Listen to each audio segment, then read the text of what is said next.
নমস্কার, প্রমিলা রান্নাঘরে তোমাদের সকলকে স্বাগত জানিয়ে শুরু করছি আমার আজকের রেসিপি। আজ খুব সহজভাবে মাত্র 5 মিনিটেই তোমাদেরকে হাতে মেখে ঢ্যাঁড়স চচ্চড়ি বা ভেন্ডি চচ্চড়ি বানিয়ে দেখাবো।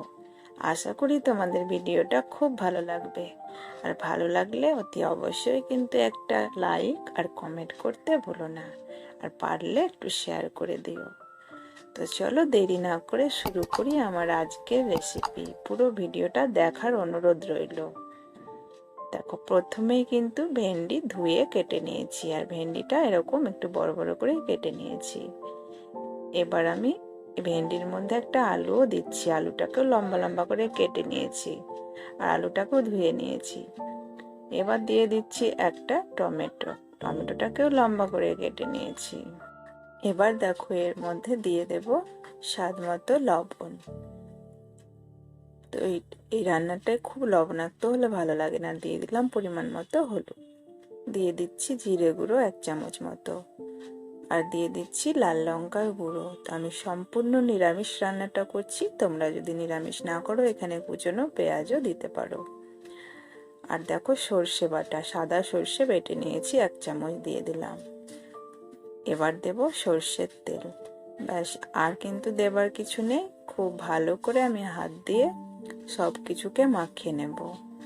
আর তোমরা এখানে কিন্তু রসুন আর পেঁয়াজ ব্যবহার করতে পারো, অতি অবশ্যই, যদি নিরামিষ না বানাও। খুব ভালো করে হাতে মাখিয়ে নিয়েছি।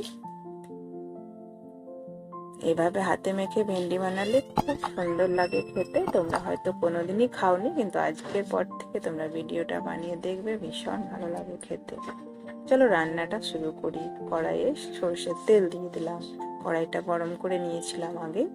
এবার দিয়ে দিলাম একটা শুকনো লঙ্কা, 2টো তেজপাতা, আর 1/2 চামচ মতো 5 ফোড়ন। ফোড়ন 3টেকে খুব সুন্দর করে ফ্রাই করে নেব। ফ্রাই হয়ে গেলে ম্যারিনেট করা ঢ্যাঁড়স বা ভেন্ডি আমি এর মধ্যে দিয়ে দিচ্ছি। আঁচটা বাড়ানোই আছে। বাড়ানো আছে কিন্তু 2 মিনিট মতো ভেন্ডিটাকে মশলা সহকারে কষিয়ে নেব বা ভেজে নেব। এতে করে মশলার কাঁচা গন্ধটা প্রায় চলে যাবে। আঁচটাকে বাড়িয়ে কষিয়ে নিলেই সুন্দর কিন্তু ভেন্ডি ভাজা হয়ে যাবে। দেখো, আমাদের আলু ভেন্ডি কিন্তু মশলা সহকারে ভাজা হয়ে গেছে। এবার এর মধ্যে কিন্তু জল দিয়ে দেব। এই রান্নাটায় জল খুব একটা বেশি লাগে না, অল্প পরিমাণে জল দিলে রান্নাটা হয়ে যাবে। তো দেখো, আমি মশলার পাত্রটা ধুয়ে জল দিয়ে দিলাম। জলটাকে দিয়ে খুব ভালো করে নেড়ে দিলাম। আরো 1/2 বাটি মতো জল আমি দিয়ে দিচ্ছি। ব্যাস, এবার ঢাকা দিয়ে আর 2 থেকে 2.5 মিনিট মতো রান্না করে নেব। তো তার আগে চেরা কাঁচা লঙ্কা দিয়ে দিলাম। তো আমি কিন্তু 2.5 মিনিট পরে ঠিক ঢাকাটা খুলে নিলাম। রান্না একদম রেডি। আলু ভেন্ডি তো সেদ্ধ হয়ে গেছে, আলুও খুব সুন্দর সেদ্ধ হয়ে গেছে। গ্যাসটা অফ করে দেব।